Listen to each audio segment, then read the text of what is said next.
चरणारविन्दम्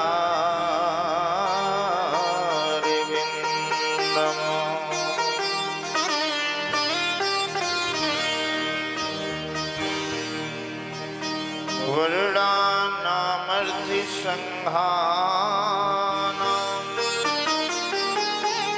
रसानां छन्दसामपि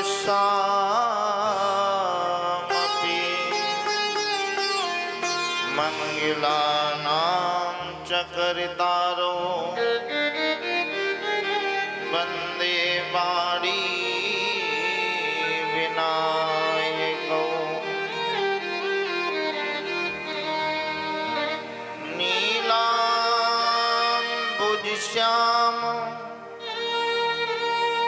मलिकोमलाङ्गम्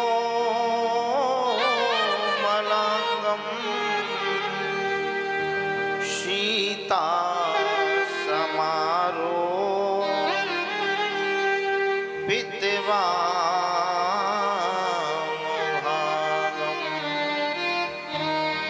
पाणो महासा यज्ञ चारु चापम् नमामि रामम् रघुवंशनाथम्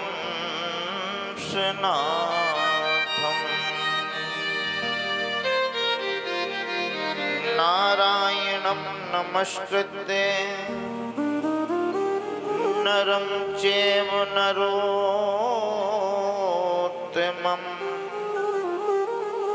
देवीं सरस्वतीं व्यासं ततो जयमुदीरयेत्।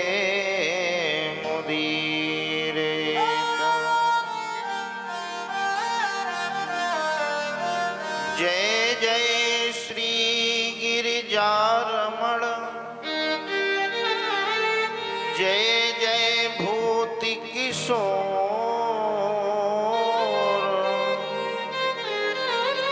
जय भगतन सर्वस्व प्रभो जय गणपति चित चोर जय गणपति चित चोर। कली कलुष विनाशिनी मुखभर भाषिनी इच्छित फल प्रदायिनी श्री शिव प्राण के रस रसिक श्रद्धालु श्रोता भक्तजन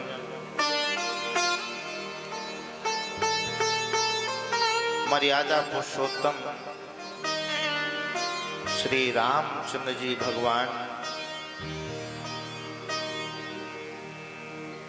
अम्बा पराम्बा जगदम्बा अनंत बलवंत श्री हनुमंत लाल जी की वरदहस्त रूपी छत्र छाया में चल रही परम श्रावण मास के पावन अवसर पर ये भूत भावन भस्मांगधारी भूतेश्वर भूतनाथ भोलेनाथ की श्री शिव पुराण की कथा का रसास्वादन करने पधारे भगवान के अनुग्रह विग्रह पूज्य पाद श्रद्धालु श्रोता भक्तजन दयामयी करुणामयी इस भारतवर्ष की सती साध्वी अनुसुईया गार्गी मदालसा के पग चिन्हों पर चलने वाली हमारी माताएं बहनें भ्राता ईश्वरी वंदनी गुरुदेव संत जन विद्वज्जन सभी को भगवत भाव से सादर प्रणाम। सिया राम मैं सब जग जानी और करऊं प्रणाम जोर जुग पानी। सभी को कोट कोट वंदन प्रणाम निवेदित करते हुए आइए हम लोग शिव पुराण की पावन कथा का रसास्वादन करें। उससे पूर्व मन वाणी जिह्वा को पावन बनाने के लिए 2 बार भगवान नाम संकीर्तन करेंगे। उसके तदुपरांत हम लोग शिव पुराण की पावन कथा का रसास्वादन करेंगे। लिखा है रन में वन में डगर में चहूं रहे यह दे, और तुलसी सीता राम सो लगो चाहिए। ये शरीर हमारा कहीं भी रहे, मन हमेशा प्रभु के चरणों में अर्पण बना रहे। तो हम लोग सभी लोग ताली बजाते हुए संकीर्तन करेंगे। जिस देश में और जिस वेश में परिवेश में रहो, परिवेश में रहो, गिरिजा रमण गिरिजा रमण श्री गिरिजा रमण कहो, श्री गिरिजा रमण कहो। जिस देश में जिस देश में परिवेश में रहो, गिरिजा रमण गिरिजा रमण श्री गिरिजा रमण कहो, श्री गिरिजा रमण कहो। जिस देश में जिस वेश में परिवेश में रहो, गिरिजा रमण गिरिजा रमण श्री गिरिजा रमण कहो, श्री गिरिजा रमण कहो। दोनों हाथों को उठाकर मीठी मीठी तालियों की सेवा लेते हुए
गिरिजा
परदेश में रहो।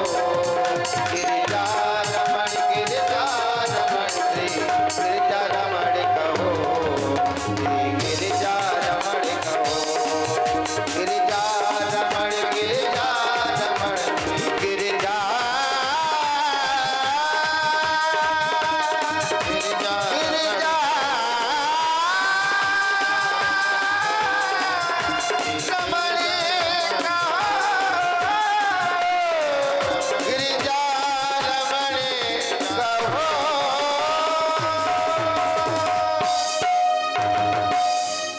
जिस देश में जिस वेश में रहो, गिरिजा रमण गिरिजा रमण श्री गिरिजा रमण कहो, श्री गिरिजा रमण कहो।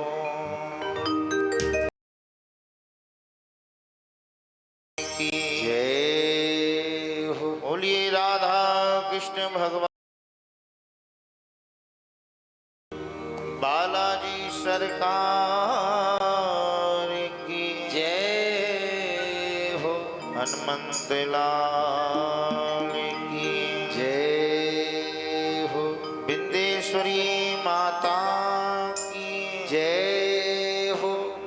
संत कमलदास जी महाराज की जय हो। नमः पार्वती पतये हर हर महादेव। हरे हरे महादेव। हरे हरे महादेव। शंभो।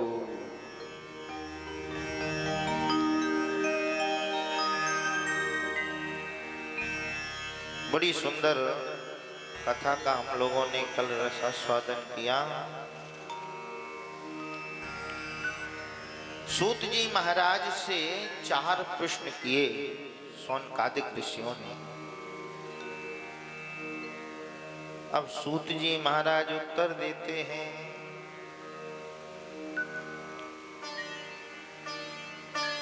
ये सूत जी महाराज जो हैं ये व्यास जी के परम प्रिय शिष्य हैं।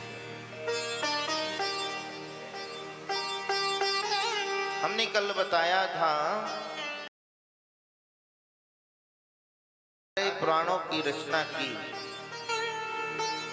18 पुराणों का जो ज्ञान था वो केवल और केवल सूत जी महाराज को था। बड़े ज्ञानी हैं, परम ज्ञानी हैं। 18 पुराणों को रट रखा है इन्होंने। ये जो व्यास जी हुए जिन्होंने श्री शिव महापुराण की रचना की, ये 28वें व्यास है। इनका नाम कृष्ण द्वैपायन व्यास है। व्यासे नोक्तम तो संक्षेपात कलिजानाम हिताय चा। कलयुग में प्राणियों के कल्याण के लिए इन्होंने शिव महापुराण की रचना की। अच्छा, ये कथा भी बड़े भाग्य से श्रवण करने को मिलती है। जन्मांतरे भवेत पुण्यम मेधस्य सुधीमता तस्य प्रीतिर्भवेत् तत्र महाभाग्यवतो मुने। एक जन्म के नहीं, जन्म जन्मांतरे जब जीव के जन्म जन्मांतरों के पुण्यों का उदय होता है तब जाकर के कहीं शिव महापुराण की कथा श्रवण करने का सौभाग्य उसको प्राप्त होता है। शिव महापुराण की कथा को साक्षात भगवान महाशिव का ही स्वरूप समझना चाहिए। ये साक्षात स्वरूप है। जो फल अनेकों अश्वमेघ यज्ञ राजसु यज्ञ करने से प्राप्त होता है, वो केवल श्री शिव महापुराण के कथा से प्राप्त हो जाता है।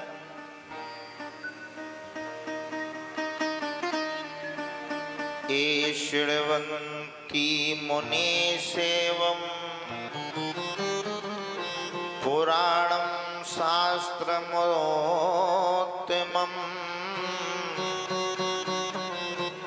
ते मनुष्यानां मन्तव्या रुद्रा एव न संशया।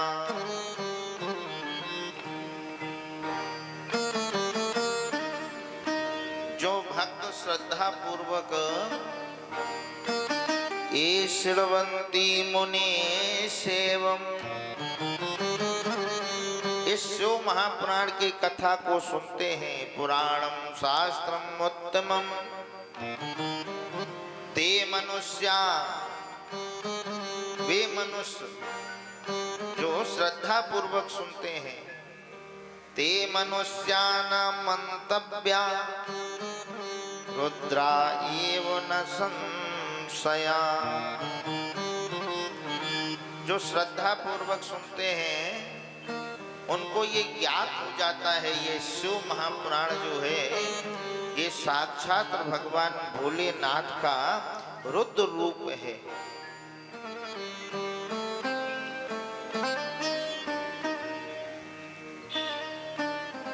आइए हम लोग शिव महापुराण की वंदना करेंगे, सभी लोग हाथ जोड़ेंगे। वंदे शिव पुराणम ही सर्वदा हम प्रसन्नधि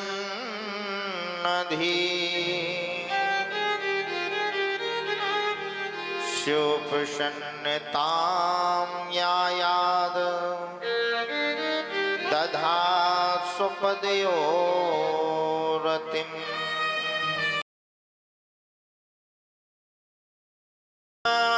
की जय हो, बोलिए शिव महापुराण की जय हो। शिव महापुराण की कथा सुनने से पापी से भी पापियों का उद्धार हो जाता है। सूत जी ने जिस समय ये बात शौनक ऋषियों को बताई तो शौनक जी ने प्रश्न किया सूत जी से, महाराज के विशुद्ध अंत्यनो कथया पापिना, के विशुद्ध। शौनक जी ने सूत जी महाराज से कहा, महाराज श्री शिव महापुराण की कथा के श्रवण से कैसे कैसे पापियों का उद्धार हुआ है, कैसे कैसे पापियों का उद्धार हो सकता है और कौन कौन पापियों का उद्धार हुआ है, वो आप कथा हमें सुनाएं। तो सूत जी महाराज कहते हैं, सुनो। ए मान मा पापो कीर्तो दुराचार रता खला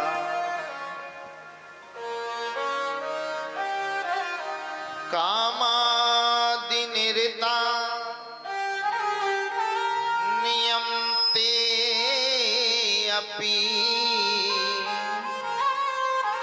शोधे अनंत नेनवे। सूत जी महाराज कहते हैं, शौनक जी, जो मनुष्य ये मानवा, जो मनुष्य पाप कृतो, जो पापी है, दुराचारी है, दुराचारी रता खला, जो दुराचारी है, खल है, रत माने काम, जो केवल काम में लगा पड़ा है, कामादि निरता नियम ते अपि शुद्धियन्ते नेनवे। जो निरंतर काम और क्रोध में डूबे हुए हैं, ऐसे व्यक्तियों का, ऐसे जीवों का भी शिव महापुराण की कथा श्रवण करने से ऐसे जीवों को भी मुक्ति मिल जाती है। जो जीव अत्यंत लालची हैं, सत्य विहीन हो गए हैं, सत्य से डिग गए हैं, अपने ही माता पिता से द्वेष करने लगे,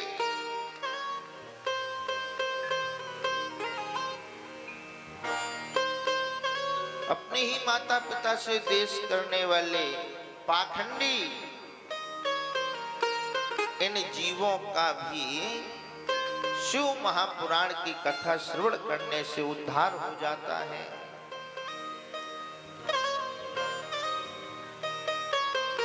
जब बताया तो सूत जी महाराज से शौनक ऋषियों ने प्रश्न किया, महाराज ऐसी भी कोई कथा है जिसका उद्धार हुआ हो?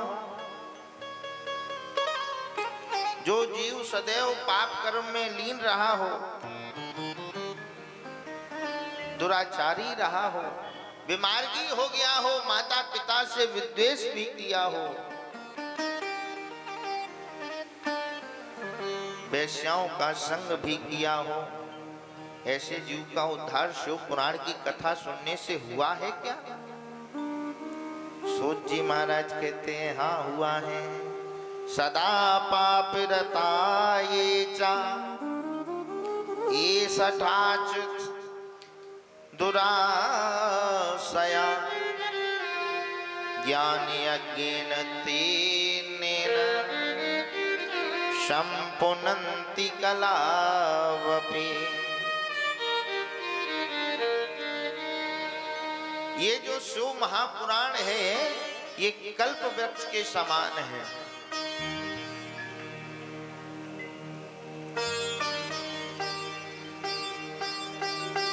एक नगर है, सूत जी महाराज कहते हैं, आसीद किरात नगरे। किरात नाम का एक नगर है, उस नगर में एक पंडित जी रहते हैं। आसीद किरात नगरे ब्राह्मणो ज्ञान दुर्वला देवराज तिख्यातो विश्वस्त जनवच्चिका। किरात नगर नाम का एक नगर है। इस नगर में देवराज इति ख्यातो, देवराज नाम का एक ब्राह्मण रहता है। लेकिन ब्राह्मण है कैसा? ब्राह्मणो ज्ञान दुर्बला, ब्राह्मण ज्ञान से दुर्बल है।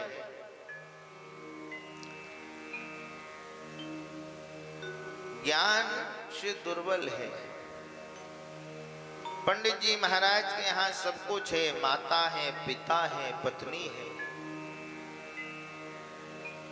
लेकिन एक दिन की बात। अच्छा, दुर्बल ज्ञान किसको कहते हैं? ज्ञान से कौन दुर्बल हो जाता? जिसको ये पता है कि ऐसा करने से हमें ये पाप लगेगा, और वो करने जानते हुए भी वो जीव वही काम करता है। ऐसे समझ लें आप, जैसे कोई अंधा कुआं हो, हम लोग देखते अरे कुएं में कुछ नहीं दिखाई दे रहा, अंधा है, और जानते हुए भी जीव उस अंधे कुएं में कूद जाए। इसी प्रकार से वो पंडित जी ज्ञानी तो हैं, लेकिन उनका ज्ञान क्षीण हो गया, हीन हो गया। एक दिन की बात, पंडित जी एक सरोवर में नहाने के लिए गए। उस तालाब में नहा रहे थे, तो नहाते हुए पंडित जी ने देखा दूसरे तट पर एक शोभावती नाम की एक वेश्या विहार कर रही थी। विहार करते हुए देखा। जब देवराज ने, तो मन में विकार प्रकट हो गया। देवराज उस शोभावती नाम की वेश्या के पास गए, उससे वार्तालाप की, अपनी पत्नी, माता पिता सबको छोड़ दिया, उस वेश्या के साथ में विवाह कर लिया। जब माता पिता पत्नी ने विरोध किया,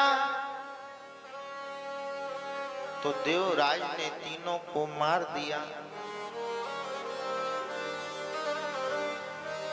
उस वेश्या के साथ में देवराज रहने लगा।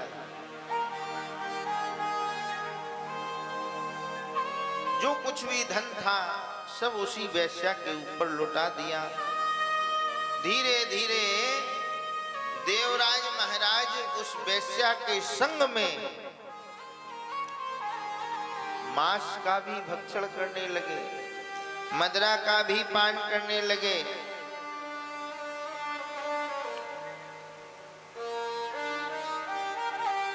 एक ही थाली में वेश्या के साथ में देवराज भोजन करते हैं। एक दिन घूमते घूमते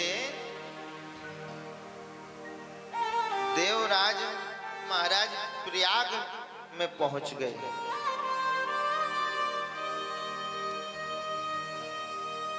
प्रयाग मतलब समझते हैं? इलाहाबाद, इसको प्रयागराज बोलते हैं। प्रयाग में पहुंच गए, संगम में स्नान किया। एक सामने शिवालय दिखाई दिया देवराज को। अच्छा, तीर्थों में जब हम लोग जाते हैं तो हम लोगों को यहाँ संत कम दिखाई देते हैं, लेकिन जिस समय तीर्थ में हम लोग जाते तो वहां हमें संत दिखाई देते। हमारे यहाँ कितने संत हैं और एक से एक अच्छे संत हैं।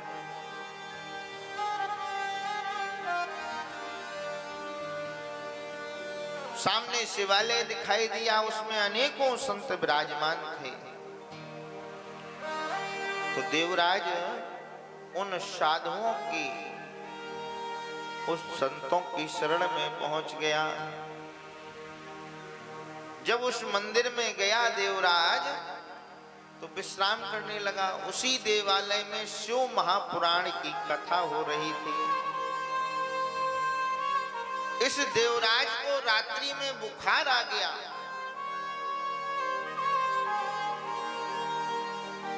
तीव्र बुखार के कारण इस देवराज का शरीर तपने लगा। सूत जी महाराज कहते हैं, हे शौनकादिक ऋषियों, उसी शिव मंदिर के परम प्रांगण में शिव पुराण की कथा हो रही थी। बुखार में पड़ा पड़ा ये देवराज शिव पुराण की कथा सुनता रहा, श्रवण करता रहा।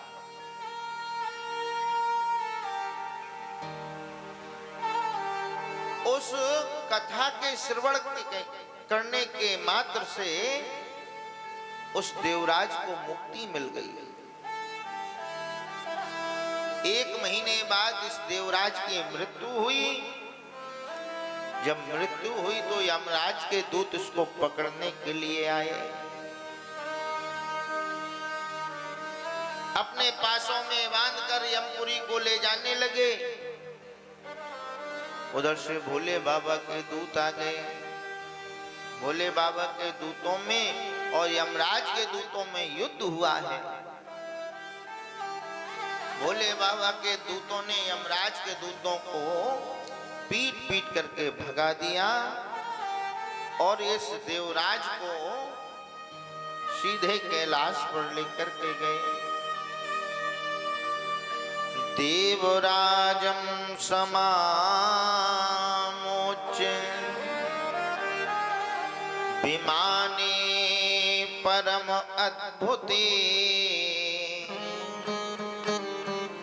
उपवेश यदा दूता कैलासम गंतो मुत्सुका। सुंदर विमान में बैठा कर कैलाश पर ले गई।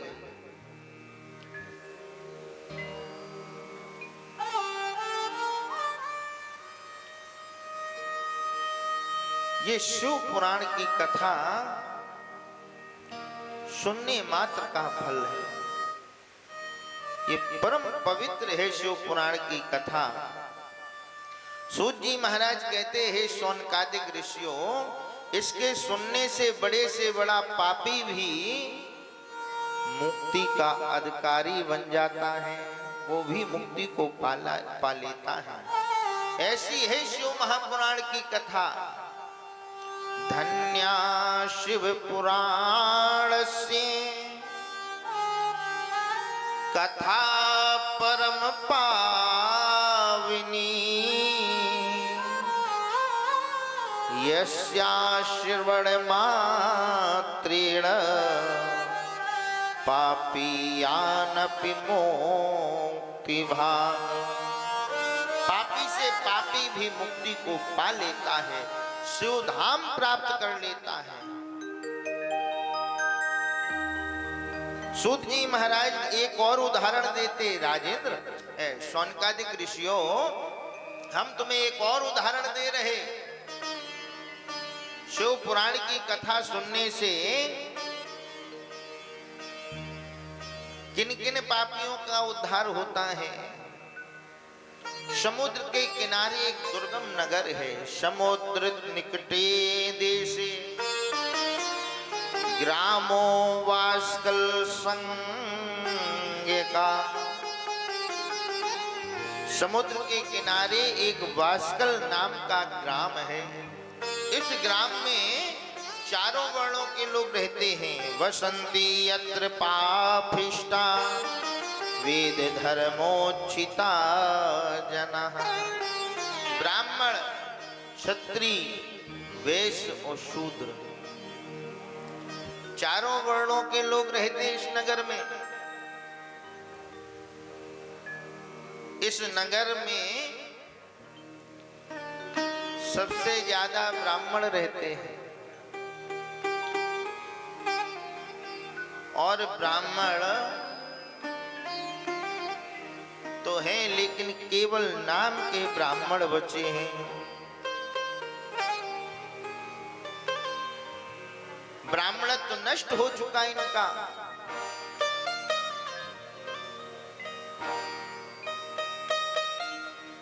अच्छा, नष्ट कैसे हो गया? ये पंडित ब्राह्मण जितने भी हैं ये सब के सब पाप कर्म में लीन हैं, पर स्त्री गमन करते हैं।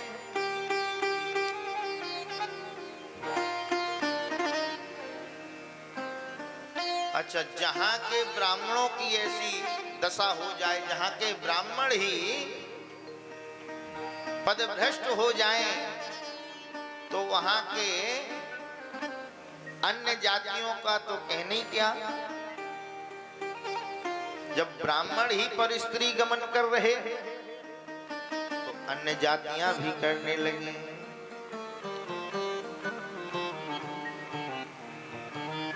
इसी गांव में एक बिंदुक नाम का ब्राह्मण है।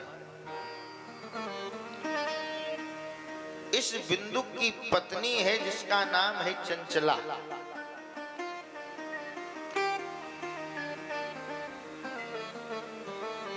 ये बिंदुक वेश्यागामी हो गया, नित्य वेश्याओं के साथ में विहार करने के लिए जाता। धीरे धीरे इसकी पत्नी चंचला को पता चला, बड़ी सुंदरी है चंचला, रूपवान गुणवान, ऐसी पत्नी होने के बाद में भी ये बिंदु को बुरे कर्मों में लीन हो गया, वेश्यागामी हो गया। जब चंचला को ये पता चला कि हमारे पति वेश्या के साथ में विहार करते हैं, वेश्यागामी हो गए, तो एक दिन की बात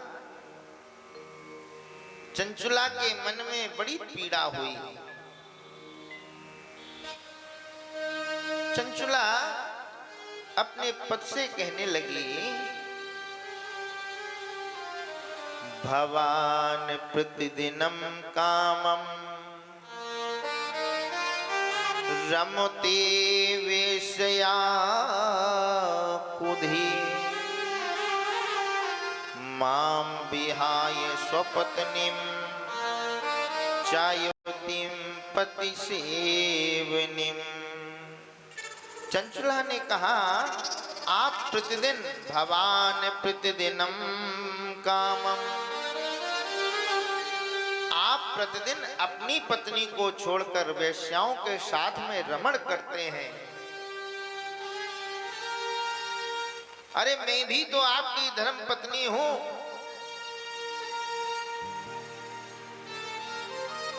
पत्नी होने के बाद में भी मैं नवयुवती भी हूं,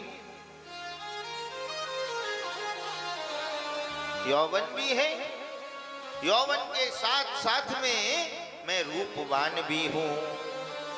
अहम महारूपवती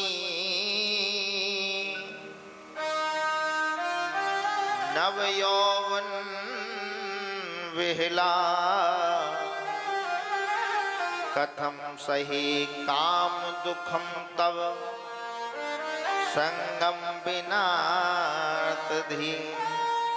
अरे हम युवा भी हैं, रूपवती भी हैं, रूपवान भी हैं, फिर भी आप वेश्या के पास जाते हैं, क्या हमसे सुंदर है वेश्या?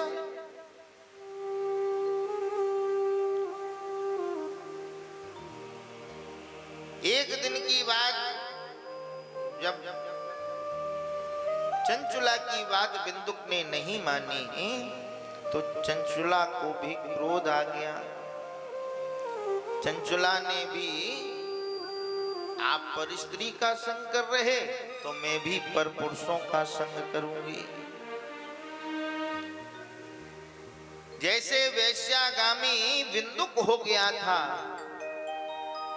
उसी प्रकार से आज चंचला स्वयं वेश्या बन गई। एक दिन की बात, इस चंचला को बिंदुक ने पर पुरुष के साथ में रमण करते हुए पकड़ लिया। तो बिंदुक ने इस चंचला की पिटाई की। जब चंचला की पिटाई हुई तो चंचला ने कहा कि आप पर स्त्रियों के साथ में, वेश्याओं के साथ में आप रमण करते हैं तो आपको बुरा नहीं लगा? आज हमने पर पुरुष का संग किया तो आपको बुरा लगा?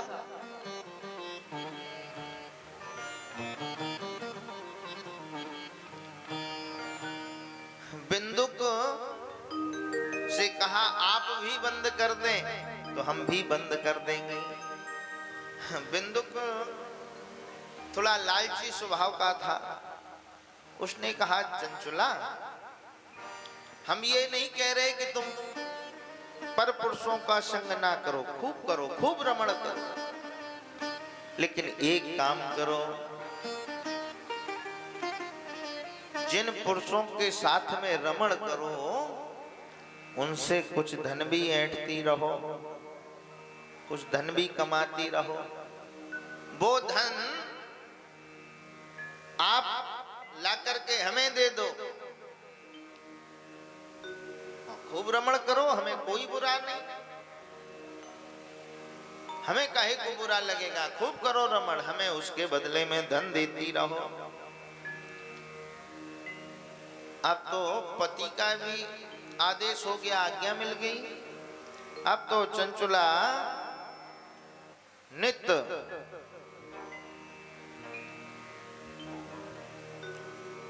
नए नए पुरुषों का संग करती है। धन्माकर्षतेभ्यो हि दत्त्वा तेभ्यः परां रतिम्। अब तो वो वेश्या बन गई, नित्य नए नए पुरुषों का संग करती है, उनसे धन लेकर के आती है और बिंदुक को ला करके धन दे देती है। धीरे धीरे समय व्यतीत होने लगा। एक दिन की बात, बिंदुक ब्राह्मण का स्वर्गवास हो गया। बिंदुक का जब मरण हुआ तो बिंदुक ने कुकर्म किए थे तो नरक में गया। बिंदुक दुख भोगने लगा।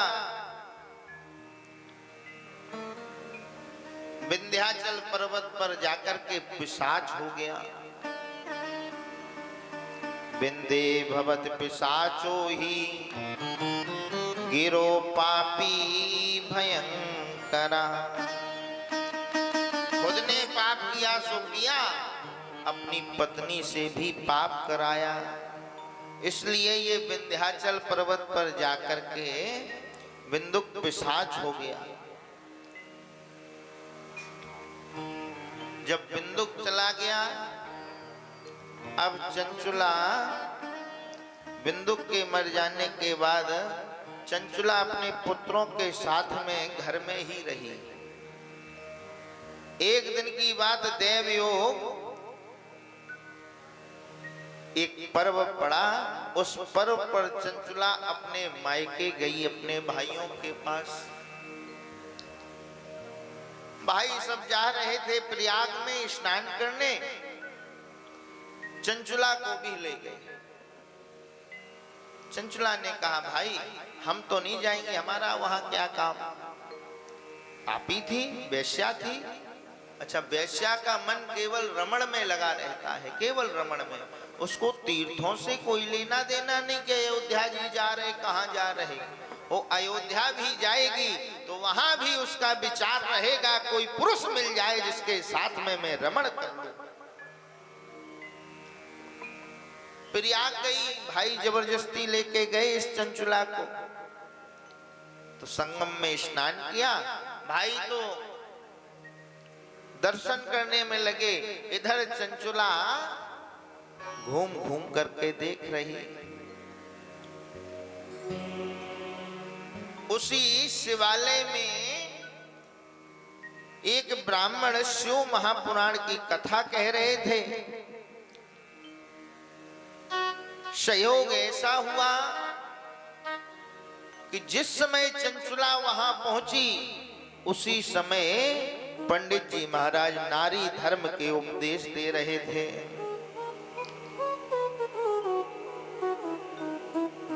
पंडित जी कह रहे थे, योषिताम जार सक्तानाम नरके यमुकिंकरः संतप्त लोह परिघम छिंपन्ति स्मर मंदिरे। पंडित जी कह रहे थे, जो स्त्रियां पर पुरुषों का संग करती हैं, उनके साथ में व्यभिचार करती हैं, जब वो इस धरा को छोड़ करके जाती हैं तो यमलोक में जाती हैं। यमदूत उनकी योनि मार्ग में तपते हुए लोहे की छड़ डालते हैं, कहते हैं तुम्हें बहुत पर पुरुषों का संग करने में आनंद आता था, अब ये आनंद लो। बहुत पिटाई करते हैं। चंचुला ने जब इस कथा को सुना तो चंचुला के मन में विचार आया, इसका मतलब हमें भी नरक में जाना पड़ेगा, हमें भी इस यम यातना को भोगना पड़ेगा। चंचुला उसी स्थान पर बैठी रही। जब कथा विराम हुई, पंडित जी मंच से नीचे उतरे, चंचुला गई और सीधे जाकर के ब्राह्मण के चरणों में गिर पड़ी। चंचुला रोने लगी, महाराज हमसे भी बहुत पाप हुए हैं, हमने भी पर पुरुषों का संग किया है, महाराज हमारा उद्धार कैसे होगा? आज चंचुला के अंदर वैराग्य उत्पन्न हो गया। चंचुला कह रही ब्राह्मण से, महाराज ब्रह्मन् तुम षड्वद सद्वृत्त्यं जानन्त्याशु धर्मकम् श्रुत्वा मामुद्धर स्वामिने कृपामुकृत्वा तुलामपि। हे ब्राह्मण, ब्रह्मन तुम, मैं अपने धर्म को नहीं जानती थी, मुझे पता नहीं था कि स्त्री का धर्म क्या होता है। अनजाने में हमसे पाप हुए, दुराचार हुआ। अब महाराज आप भी हमारा उद्धार कीजिए। मैंने थोड़े से सुख के लिए अपने हित की हानि कर ली। मेरे समान, चंचुला कहती, महाराज मेरे समान इस संसार में कोई स्त्री मूर्ख नहीं होगी।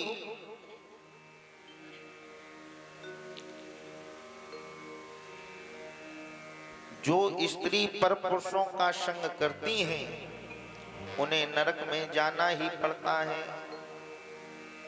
तुलसी बाबा लिखते रामचरितमानस में, तुलसी बाबा ने लिखा है, अनसुईया जी कहती हैं, किससे? सीता जी से।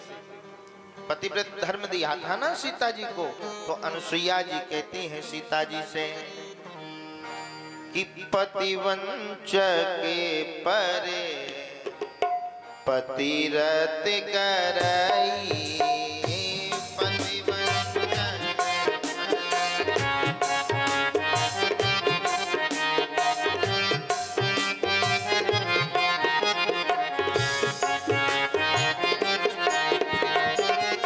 पतिवंच के परे पतिरत करई, पतिवंच के परे रौरव नरक कल्प सत परई।